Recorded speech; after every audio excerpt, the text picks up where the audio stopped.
Suze, welcome to the How I Became podcast. I am so excited to hear your story, your journey, and the company that you're building currently. As we jump into it, I'd love to start with a little bit of your story, how you got into entrepreneurship, and about Sprout as well. Yeah, thanks so much for having me. Nice to see you. I'm Suze. I'm the co-founder and COO of a fertility and family building benefits company called Sprout. So really what that is we're on a mission to make fertility, surrogacy, and adoption care accessible to all Canadians through their employer benefits package, regardless of their age, gender, sexual orientation, or how they're going about building their families. Amazing. And how did you get into whether it's entrepreneurship or building this company? I've been in the Toronto tech ecosystem for quite a few years now, worked at a couple of other tech companies and like really enjoyed the structure and my time there and felt like when you're working at an early stage company, there's so much energy and excitement and willingness for people to just like take action and feel like they're making a change for their company and for the world more broadly. So I knew after my last company, it was basically wrapping up going through an exit strategy. There were only a few of us left that were helping sell that business. And so then we were all kind of thinking about what we want to do next and had a nice amount of time during the closing of that sale to think about, like, okay, what is our best next step? What are we looking for? And I was never really someone that saw myself as a founder, to be honest, but I became kind of obsessed with this problem space just from my own personal journeys, like trying to navigate the fertility space and feeling like the Canadian system broadly is really far behind. A lot of people think that, like, oh, it's Canada, we have a public healthcare system. And so any of your healthcare needs are taken care of. And they don't realize that, like, fertility and reproductive health is actually like taken out of that in many ways. So things like IVF, I like intrauterine insemination and all of those things aren't actually included in the federally mandated healthcare. And so when I dug into that problem, I realized that Canada is actually quite far behind a lot of other countries in terms of how we're structuring this, where it's not only not covered by our healthcare system, but it's also not commonly included in our benefits packages. Versus, like in the US, for example, 50% of employers are offering some sort of coverage for fertility. And in Canada, that's only 2%. So I felt like there was just like a massive gap in this system. And a lot of people are thinking about the fertility space and how they can solve it on the medical side or make improvements in terms of the technologies actually being used. And given my background and my skill set, I was like, I feel like what I can help actually solve for here is the financing side and help people get access to the care that they need with the amazing providers that we have across the country. It's so fascinating and it's so wild because I think in a lot of our minds, Canada is ahead of the game, especially if you're comparing it to the US on um, support in the healthcare industry. So to hear that difference is pretty mind blowing. But as you know, it's called How I Became. If you were to name your episode, How I Became dot dot dot fill in the blank, with where you are now in your journey, with where Sprout is, and reflecting back on what it's taken to build both like yourself as a leader and the company, how would you name this episode? I think it's probably that how I became confident enough to be a founder. I think that there's like a lot of talk around the entrepreneurial journey and what it takes to be a founder. And I think there's like a general misconception that people are born this way. And of course, there are those archetypes of people where it's like, oh, I could never work for someone else. I had to do my own thing. I had to go out and build. I was not like that. Honestly, I love being an employee. I love being a part of a team. I love feeling like I was doing something that was helping a greater good and not just myself. Right. And I think a lot of the skills that come with being a good employee are actually the things that are most useful to being a founder. So while I never saw myself as a founder, I did see myself as a pretty good employee because I had like a bias for action. I really cared about like working with a team and thinking about how to manage stakeholders internally and externally. I cared about just ruthlessly executing and trying to get stuff done to move the business forward. And I think those are the things that actually have made me become a more successful founder. But I didn't I didn't recognize that within myself until I actually had a conversation with one of my mentors where in a conversation about like, oh, like what's next for you after we sell this business? Um, I was like, oh, I'm going to go work for another tech company, hopefully a business that'll IPO so I can learn that experience. And that mentor was literally like, BS. That is not what you're going to do. And I was like, I really thought it was. You're like, yeah, And actually, sometimes it is my plan. yeah, sometimes it takes someone like someone outside to just give you that perspective of like, you could be a founder, you could do this, you love building, you love executing, you have the skill set that you need to be able to step into this role. The only thing that is missing is your identity as someone that was built for entrepreneurship. So I think building that self-confidence is something that has taken me like this past year to do, but then also many months before that to actually get to a place where I felt confident enough to do it. It's so fascinating that someone else saw it in you before you did. And I know you were talking about the archetypes of some people are just feel that they were born to be a founder or not. Um, Now that you have stepped into it, do you think looking back, you're like, yeah, it is something like there's something unique about entrepreneurs or founders, or is it something that you can grow into? And if you don't think you'll ever be a founder, there's still you can learn those skills. Like what does it take to be a founder? Because it does feel from the conversations I've had with entrepreneurs that there's something unique and special, or maybe not different than someone who wants to be part of a team. It's just a different, way of seeing your role in building and changing. Hmm. I think people talk a lot about the typical things of like the things that you actually need to do to be a founder is like truly Yeah. just survive and have the grit and resilience to keep going every day when sometimes you're getting no signals that it's actually going well. Right. Have like a little bit of like foolish self belief and be able to keep pushing. I think what sometimes gets missed in the conversation is actually the importance of being really, really effective at building relationships early on. It's so much of the talk is like, oh, well, you need to be the person that's actually doing things. And that's 100% true. Like, there's no one else to do anything. You have to be able to like sit down and execute. But so much of your effectiveness in doing that is going to be your ability to build relationships across your advisors, your customers, your suppliers, your investors. Um, there are so many other people that come to the table. And I remember when I first, like, my first 2 weeks as a founder, I even feel like that, like, it's kind of a lie in your first early days. You're like, am I a founder? Or am I just like playing house with my friend? I don't know. Right. Um, but my calendar was like totally empty. And having come from an early stage startup, I was like, well, this is weird. I can just sit all day and, live in my own head and not actually talk to anyone. And then I was like, oh, well, that's actually not how you make progress. And very quickly, my calendar was full with conversations with like, okay, we're actually talking to customers. We're actually doing research in the market. We're starting to build out our supplier base. We're starting to talk to investors and understand whether or not this is something that they'd be interested longer term. And being able to context switch into those different relationships and manage all those different relationships and be able to get, a mutually beneficial outcome from all those different conversations. Takes a lot in terms of the like people management and relationship side. And I think that's something that like goes a little bit unspoken of like the assumption that if you're a founder, you're working on your own and you're doing it yourself. Yes, you are doing it yourself, but what you're doing lives within an ecosystem of other people. So you had this mentor who told you go build. How did you know that's that statement is so overwhelming? Where did you go with that? Like, one, were you like, okay, maybe from the get-go, or did you evolve into figuring out a problem and you're like, maybe I will take this advice and start building something? Like, what did that journey entail? I think so one of the things I noticed really early on was I was in a quite fortunate position just in terms of like luck and timing with myself and my co-founder. So both of us were at that previous tech company. We both knew there was an end date. The business was getting acquired. Our employment was going to end there, and so it's not normal that you have someone that you really really like and respect working with. So my co-founder Yeah. Jackie, she was the chief of staff at that build business, and she was so competent. One of like the most like effective people that we had on that team, and someone that I was like would love to work with her in the future.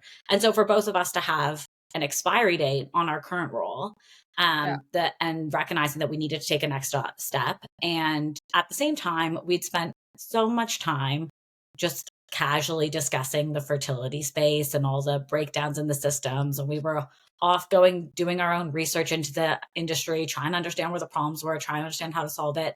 And one day we kind of just had a lucky conversation at the office where we're like, yeah, like I was kind of saying like, maybe I will actually go try and do this. And that same day she's like, oh, last night I sat down and wrote the whole business plan. I am going to do it. And I need a co-founder. And I was like, amazing, great timing.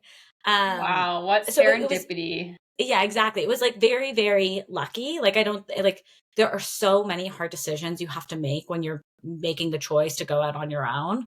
Your co-founder is one of the most important ones. But then you're also deciding, okay, does this make sense for my lifestyle? Is there actually a business model here? Like what do I have to what sacrifices am I going to make? Am I ready for this commitment? And so to have right away like someone that we both knew that we were on the same timeline of ready to start something new, was really, really fortunate. And so then obviously the next step then is even if you want to go out and do something on your own, there has to be a valid business to build.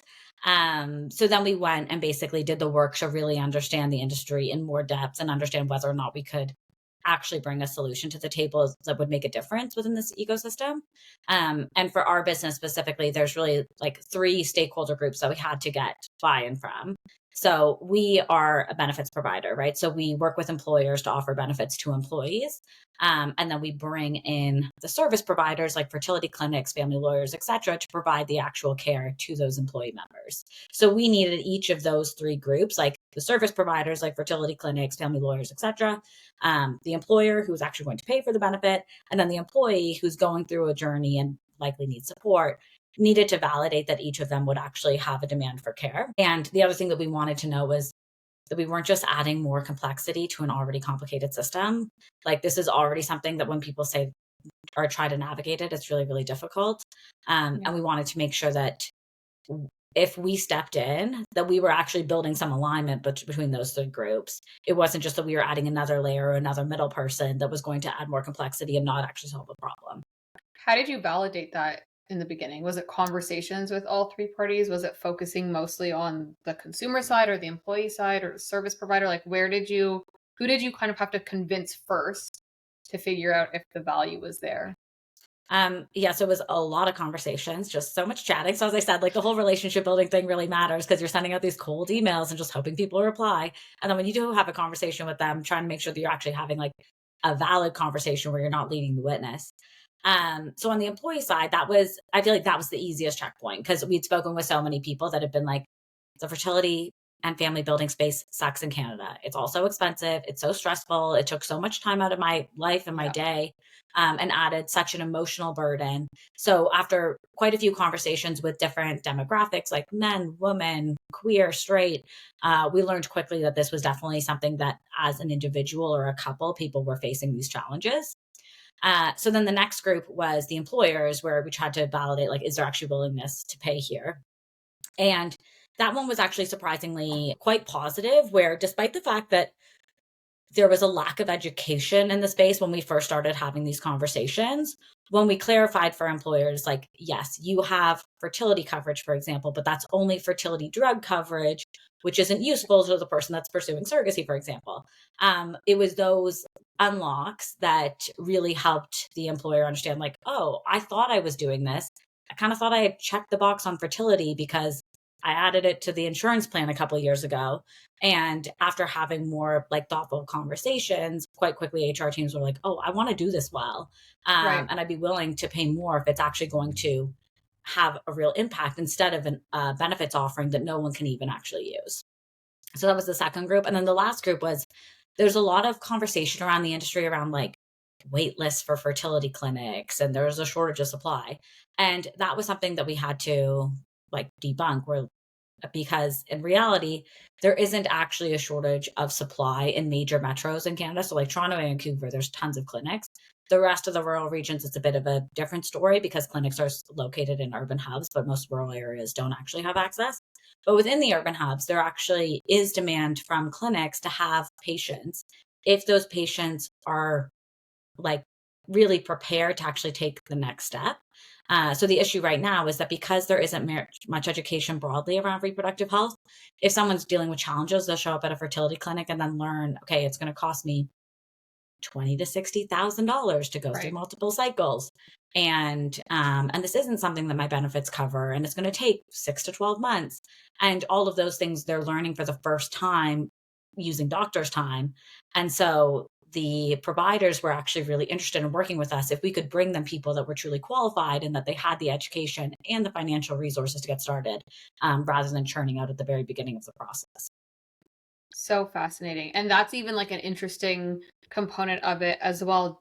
The where the customer is churning and helping to unlock that. Like I would never have thought of that as part of this business model, but it makes sense.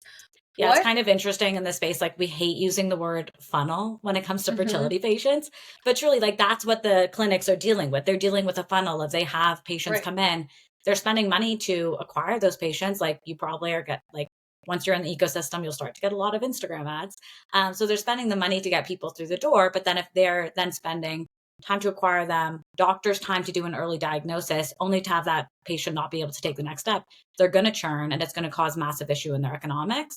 And so that's the value that we can build of like saving those costs by having someone actually arrive at their doorstep really ready to get Like a started with treatments. qualified And lead. yeah, a You're qualified fine. lead. Yeah. So interesting. Unfortunate that so many people have to go through this journey, but at least they're going in prepared with the knowledge. And I think as well, so we went through our own fertility challenges and it was and as I mentioned now I'm pregnant, so thank God, but Yay. it was really frustrating and lonely because you don't know who to talk to. You don't know Hmm. if your friends have gone through something similar. So your resource and it's also in Ontario versus BC versus like everywhere is so different. So when you're Googling things, it becomes very complicated. So you do go to your doctor or the fertility clinic because that's where you expect to get the right information. But if you're able to like find that earlier on in the journey through other resources, it makes your initial conversation with the doctor, which like we were lucky enough to have had some of those background conversations, much easier. Hmm. Curious Yeah, it's what, hard with like just what you said about like not really talking to anyone. yeah, The stigma that still exists in this industry, which is so crazy because the stats are extremely compelling. There's a ton of people that are struggling with these challenges, whether that's because many people are deferring their parenthood years and our biological clock is actually not changing, or the number of families that are being formed with like single parents by choice or queer families. There are so many different reasons why people need this type of support, and yet it's not something that we can talk about, and especially within the workplace, which is something that when we talked with patients, a lot of them were like, can you just ask my employer to put this in place because I can't ask? Because obviously, if you're an individual and even if you want this coverage from your employer, it's not like massages where you can raise your hand and ask for a massage at work and people are probably like not going to think bat an eye at that. got, yeah, And when it comes to fertility care, it's like naturally like, oh, you're asking for support with your fertility. Does that mean you're about to go on a parental leave if this is successful? And while we all want to think that that won't impact someone's career, it's really, really hard to put your hand up and be the person that basically is willing to advocate given all that additional context. there's a So lot of something layers that, to that for sure. Because there's one, you're like, I'm now raising my hand for mat leave or parental leave, and what does my employee think of that? And then two, now you're sharing something that's private and emotional with yeah, your whole team. It's real, yeah, it's very and layered. something that might also take many, many years. And Yeah, that's one of the challenges where people, it's like, even if they wanted to take action, like you could say now, like, oh, I'm looking for support with my reproductive health. And then 2 years later, still not have success. And then people in that whole time are just wondering what's going on. And so it's such yeah, a personal journey that has so many different layers, and something that we're like, there could be a solution here. There's some very obvious problems that we just need to rearrange how information and financial resources are shared amongst this ecosystem. so when we started trying, in the beginning I had a miscarriage, and then once I started opening up to friends because you're lonely and you talk and it's the only thing on your mind, and you find out everyone, like it feels Hmm. like everyone has gone through some sort of experience in getting pregnant. So you watch these movies and it's like they fall in love, they get pregnant, they have a happy baby. It's like, no, that's not like the fairy tale that everyone experiences. Like there's so many issues within that experience, Yeah. for women, men, like for everyone that is involved in it, which is nice to know that there's a lot of work, like what you guys are doing to ease some of that Yeah. experience. And well, thank you for sharing. Honestly, like that is something so personal. And I'm so sorry you went through that. But exactly Thank what you you. said, where it's so, so common. And the Yeah, more we can talk about it, like it's very helpful to know. And that's been something that's been surprising with all of our calls. Like I get on a lot of conversations with members or patients, and they're like, "You're actually the first person we're talking to about this. The only other person that knows is my mom," you know, and it's crazy that people are going through such an it's so emotional traumatic. experience so alone. Yeah, that's I mean, there's times obviously where you don't want to talk about it, but now I try to be fairly open about it because I know I felt lonely. So if I can be open, then it helps someone else maybe know that they can come talk and share their experience. But curious for you, like I know that you and your co-founder Jackie were like had been talking about the fertility space and trying to solve some of the issues that lie within it. But what initially got you interested in that space? And so we both have our own sort of like personal experiences in the area. So Jackie like speaks quite openly about this. Her whole family is like the product of assisted reproduction. So her brother Oh, is adopted, and her twin were born through IVF. So one of the earliest IVF babies back in the 90s. Um, amazing. so it's been like a very like open topic of conversation. And then as she started to explore her own reproductive health, like realized how inaccessible that type of care and support really is right now. And then for me personally, I went through a separate journey that I don't speak too much. And here I am, I'm talking about it on a podcast. So like I do speak about it a little bit.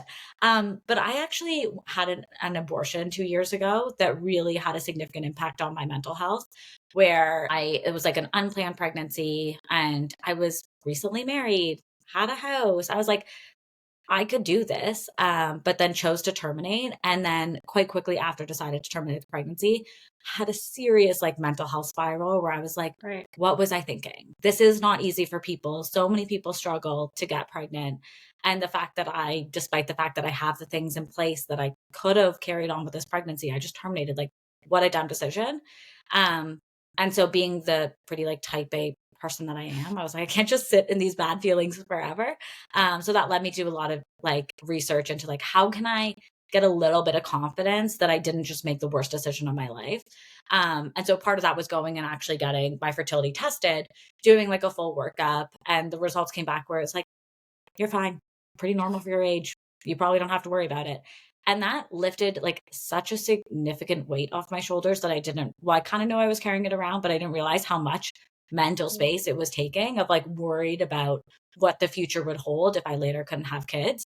And it was a very, very simple, like $200 blood test ultrasound, very straightforward. And it was kind of crazy to me that so many of us just assume that we should just be living blind in this area. And I think that's a trend in our broader healthcare system where we're in, we're, moving out of the generation where people are like, wait until you have an issue and then go get treatment. And instead thinking about, okay, like what are the tests or proactive care that you can do to avoid a diagnosis later on? And I think fertility is one of those areas where knowledge is really power. Like, as I said, the biological clock is a real thing, but it's not the same for everyone. And kind of like there's these averages that exist in the industry of like, oh, after 35, your reproductive health will go down for a female. But that's an average. It's not going to be the same for everyone. And so having your own like personal understanding of your own body can be really, really helpful to make sure that you're thinking about like your own timing in your own life, to be able to have a little bit more control over this. I appreciate you sharing as well. Not an easy thing to talk about. But ultimately it's the right choice for you, right? And with all the resources and tools you're putting in place, it makes it, a lot more accessible. But also I think it's so amazing that you took that very difficult experience and turned it into something that is so beautiful for so many other women that are going through this journey. It's fascinating as well because the more like getting into my mid 30s and having these conversations with friends, the proactiveness is definitely a conversation. Like Hmm. maybe they're not ready to have a family right now, but checking the boxes to ensure that if they change their mind or if they want to have babies down the line that they still can. And growing up, when you do your reproductive health classes, even, it's never a conversation of you can just go and find out. It's not that expensive, or see about freezing your eggs if you are thinking about trying later or down the line. It's just you never think about it. At least I never thought about it until I wanted to start a family. But what if Mhm. I had the opportunity to like start digging into it 5 years earlier so that I could make more decisions down the line? Which leads me to this question of, is there a component of Sprout that's on um, an education element for the consumers? Because there's still this component of, you mentioned like going to the doctor and being educated or having some of those questions answered. So how do consumers find answers to those questions before they get to the need for a Yeah. fertility doctor? Yeah, education I feel like is like such an important part of this because as you said, like our sex ed class in grade 5 is all just like, oh, don't get pregnant. Like Yeah, that's the only thing they ever exactly. talk about and never acknowledge the fact that it can actually be difficult on the other side. And so when like a member logs on, we'll gather some basic like demographic data in their onboarding to make sure that we're sharing some content that's actually relevant to them. So whether you're on, for example, like the testing and egg freezing pathway, like learning about your reproductive health, learning about the steps that you can take earlier on, or people that are like actively in a journey, like thinking about IVF or thinking about surrogacy, thinking about adoption internationally or domestically, trying to understand like where is someone within their family building journey and how can we provide the most relevant resources to them. And so Right. that's a mixture, just like different content, but then also one of the things that we see our members engage with quite regularly is actually our budgeting tools. Like there's a lot of information you can access online if you're like curious about like learning what it's like to go through an egg freezing journey. You can probably Google that. What's missing really in the information available publicly is an understanding around the cost for all these different care and how your benefits or provincial coverage can actually apply to the care that you need. So we have different like budgeting tools available to people. So you can think about, okay, if I'm on the egg freezing journey, like what are going to be the total costs when you factor in the treatment and the drugs and the different steps that are needed to like get to the best outcome? And then how can I apply, for example, like living in Ontario, is there any coverage? Within my benefits package, do I have coverage for drugs? Are there any discounts if these are like Sprout providers within their network? So trying to make it really a lot more digestible for people of having an understanding of like what is going to be the total cost of care and then what are the different resources you have available so that it isn't so overwhelming right when you're getting started.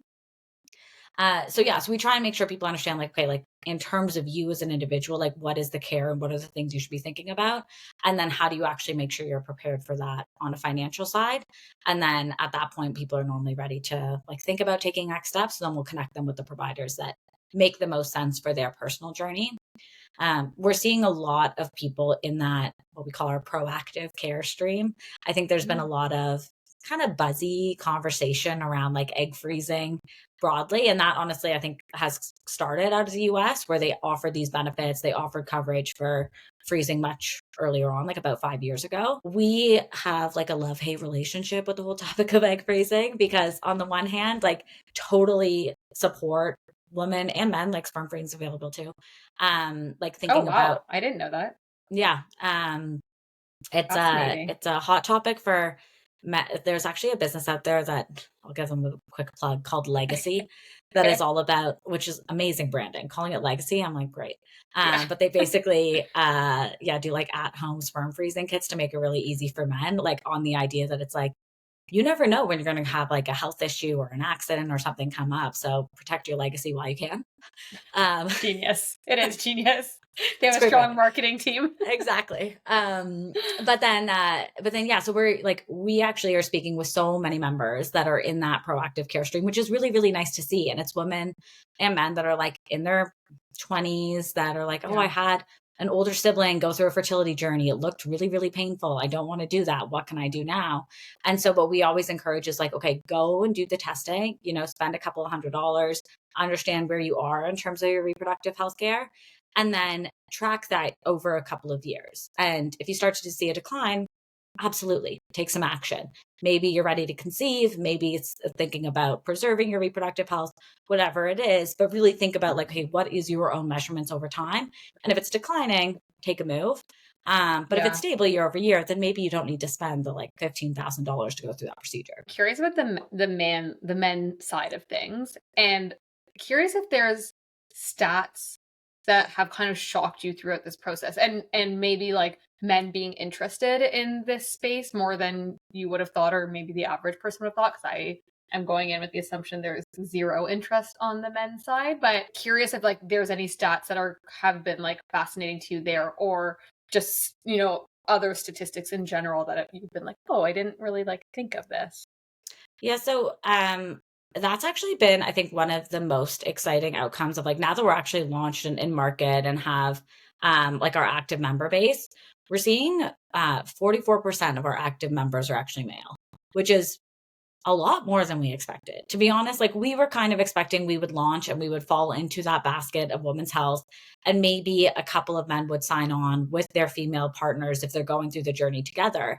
But it's been really, really refreshing to see men taking an active role, whether they're single or in a relationship. But in many cases, like we're past the generation where people think about like reproductive care and having children as a woman's role.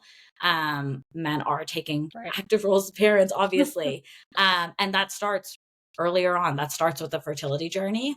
And it's been so nice, honestly, talking to guys or couples sometimes where in like the heterosexual relationship, they'll explain like, I know my partner has to be the one to go and get the injections, go to the clinic, go through the Right. IVF procedure. So I'm going to try and figure out the finances and make sure we're working with a really good doctor, at least do that much so that she has a better experience. And I'm like, Right. that's That's so amazing. nice, like that's great. And like, it's been helpful not only from just like feeling better about the service and the way this industry is moving, but also, honestly, on the business side, it's also helpful to be able to tell employers, like we would sometimes run up against the objection. I will be talking to an HR team and they'll be like, oh, well, I have 100 employees. I only have like 2 women that went on mat leave last year. So there can't be that many people really worried about this. And being able to say like, okay, it's not actually just the people that are, women going on mat leave. Like there's many Right. other people that are thinking about their reproductive healthcare broadly, whether that's the men or it's the people thinking more proactively, like earlier on, not at the time when they're having kids right now. So that's all been good to be able to like have the data to support that this isn't just a problem for women in their 30s. It's a problem like society wide that we need to actually work towards. It's a weird like stat for someone to be like, well, we only had 2 people go on mat leave, so we don't need it. Like, what Yeah. an interesting way to reject an idea of like, well, maybe you have the opportunity to support more women, and obviously, like, to your point, there's a whole host of other reasons that just kind of stood out to me of like, that's an Yeah. interesting way of positioning that. But yeah, really fascinating. And I love to hear that. And I think in like my scenario, in my world, it was never a conversation between the two of us until we started going through our own fertility journey. And then it was like, oh, well, maybe there are two sides to this story. And I mean, this is a TikTok stat, and um, I will admit that, but I think I saw something where it's like 50% of miscarriages are actually caused by the sperm. It's not just like, and of course, like that makes sense. But when you're the one carrying it, you just assume it's something on the female side or on the woman's side. So it is so fascinating to know that it is so holistic, and you have to look at it from, a big picture as well. It's not just, Mhm. And that's something one that we've sided. seen also, like, so that's stats completely right, where it's like Okay. 50% of So like TikTok infertility. wins. 50% of infertility is actually like male factor, or Right. the true data is that it's a third male factor, a third female factor, and a third undefined. So some combination. So Oh, the assumption is that it's truly just 50-50. yeah. Um, but it's like, it's honestly sometimes so hard chatting with men that are realizing that they're having like issues with their sperm quality that are leading to these challenges. Because I think what's maybe changing slowly within the female ecosystem is that like you have conversations with your friends about the pregnancy journey, and hopefully you're open enough to talk about things like miscarriages, infertility, and the Mhm. challenges that come with it. I don't think men are there yet. And so it's sometimes hard like having conversations with guys and they'll be like, yeah, we've been dealing with this for 3 years, and I haven't told any of my friends about it. And you're like, you're Right. probably not alone out there. But, really hard to hear that, like, when you get that diagnosis, like, what it does psychologically and not feeling like there's actually, like, a productive channel to be able to address those feelings. It's yeah, it is really tough, and I think as lonely as like one party feels, at least women are seemingly more open to having those conversations, and it's so lonely on the guy side. And agreed, like those conversations likely are not happening. Um, so hopefully it changes on both sides. I mean, we've seen such a change on mental health conversations. I think guys and women talk about it, maybe not like equally, but there's conversations on both sides. So hopefully it evolves on the fertility conversations as well. Hmm. Um, when talking about like the business and the growth, have you seen a lot of acceptance from the employer side? And has that changed over as you've had more and more conversations? Do you find that employees are willing and open to adjusting their plans to support the like their employees? Yeah, I think it's been really nice to see the traction and like understanding from HR teams. And the challenge, honestly, on the business side within the benefit space is it's a long decision making cycle. Like typically, an employer will only really want to evaluate their benefits like once annually, and so you have like one window of opportunity to say like, okay, let's make some changes, let's add on something new, and think about how you can Hmm. like factor that in for a budget perspective. So we found has been really productive is when we first have conversations with HR teams, be like, okay, do you know if this is a problem with your organization? And a lot of times they'll be like, I don't know, I had one employee mention it, but as we said, like because it's stigmatized, it's not something people raise their hands for. And so we say, like, okay, go back and put it on your benefit survey this year and then let us know how that goes. And when fertility care is called out within the benefit survey, that's where like we've had tons of HR teams come back to us and be like, oh, we put it on our list this year and it bumped up to the top of the list. Right. And so it's really nice to see that there's actually the data to Wow. support that this is something that's high demand from the employees. And HR teams want to invest in the care that's going to make a difference. They don't want to be covering benefits that aren't actually solving a real problem or helping with employee engagement and productivity. So it's been exciting to see the momentum in the space. And as I said, like right now, it's only 2% of employers that are covering any care outside of fertility drugs. But Benefits Canada did a survey last year, and 34% of Canadian employers are interested in offering fertility coverage this year. So Great it's market size. exactly. So it's like we're seeing the right direction, and maybe that's just us copying the US because we have to stay on par with international talent standards. But either way, I feel like it's like the right momentum within the industry, which is quite Yeah, I was gonna exciting. say, like, whatever the driver is Yeah. for the employer, if it's supporting the employee, like, all for it. And I think from a business standpoint, for you to see that we're at 2% and you have an opportunity to drive to 34%, that's really exciting. It means like you've tapped into a really interesting problem that ideally those, I mean, I don't know why employees or the service providers would have any concerns with it. And then working to the employer side, it seems like there's a lot of interest there as well. Hmm. In our last few moments, I want to ask you about um, becoming confident as a founder and growing your skill set. So now that you've been building for a bit, how have you found your trajectory, your establishing yourself as a founder and feeling more confident in that role going from employee to entrepreneur? I think a lot of it is faking it, to be honest. There's so much where like something I was not prepared for as a founder is the fact that in the early days, because the company is so small, like you are the company. So your personal brand and the company brand, it's all kind of the same thing. And if you want to push the business forward, that means you're also going to have to put yourself out there. So, you know, recording podcasts, posting on LinkedIn, like all those things that I Yeah. probably would have never done a couple of years ago. Um, I think that when you decide that it's in the best interest for the business and you're building something that like I obviously really care about solving this problem. And so when I put that hat on, I'm like, it doesn't matter if like the nervous person inside me like doesn't want to do the podcast recording.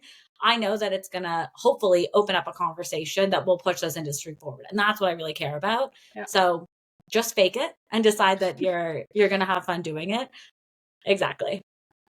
So I do growth advising and brand consulting for startups. And one of the biggest like marketing opportunities that founders don't love tapping into because they're very focused on the problem and passionate about the problem, but that personal brand element. And I Hmm. know you mentioning that you don't necessarily share your personal story as much, but what a better way to connect with your audience than showing a little bit and being vulnerable when they're going through something so vulnerable, especially in this business sense. So I think it's hard to do, of course, but like it is such an important thing for entrepreneurs to focus on that personal brand. I know it's Yeah. scary, but I think it's such a smart opportunity to grow the business. Yeah, and thank you for creating this space for founders because it does make such a big difference, like having an opportunity to share a little bit of the story and the why behind it. We spend hours and hours and hours of our day pitching investors or pitching Yeah, customers, but being able to just be like, no, we're doing this because we actually care. It's nice to be able to like change and share that side of the story as well. totally. And selfishly, like I love these conversations. It's so fascinating. Everyone has such an interesting story, such an interesting reason behind building the businesses. So I love it. And I also sometimes hope that it does give you a moment to step out of like the detail that you're working on and look at like talk about the big picture and remind founders of why they're building this thing. So hopefully it did a little bit of that as well. Mhm. I'm going to wrap up with my last question. We're told a million and one things as we're building businesses, and a lot of those things end up being myths. When you first started, I'm sure you were told a million different things. And now reflecting back, if you were to dispel one of those myths for future founders, what would that myth be? I think I'd like circle back to the top of the conversation where I had a myth in my mind that I wasn't a founder because I was, in my mind, a good employee. Yeah, And I don't think that you have to be, I don't know, against the grain or someone that needs to go off and do your own thing. Sometimes you can be someone that's like, I just want to build good relationships and solve important problems. right. And doing that in the founder role, you have like endless opportunities to channel that skill set. So I'm happy that I've learned that the things that I spent the early days of my career building are actually useful within this space as well. It's a great point. I think a lot of people want to, and sometimes it's totally valid, but jump straight into building or being a founder, but setting that foundation and um, learning on like the dollar of the company you're working for is amazing because then you can go and take all those mistakes and learnings and growth opportunities and apply them to your business. Thank you so much, Suze, for sharing. We covered so much and a really meaningful discussion. So thank you so much for taking the time today. I think that hopefully men, women, everyone can listen to this and take something away and hopefully be a bit more proactive after hearing this than they were the day before with their fertility and mental health, and also raising it to their own HR teams that perhaps this is something that they're interested in. Mention Sprout. Amazing. Well, thanks again for creating this space. It was really great talking with you. And thanks for also sharing your transparent and honest story about your journey as well. So, congrats on the little one. Thank Good luck you. with the last couple of months of the pregnancy. Thank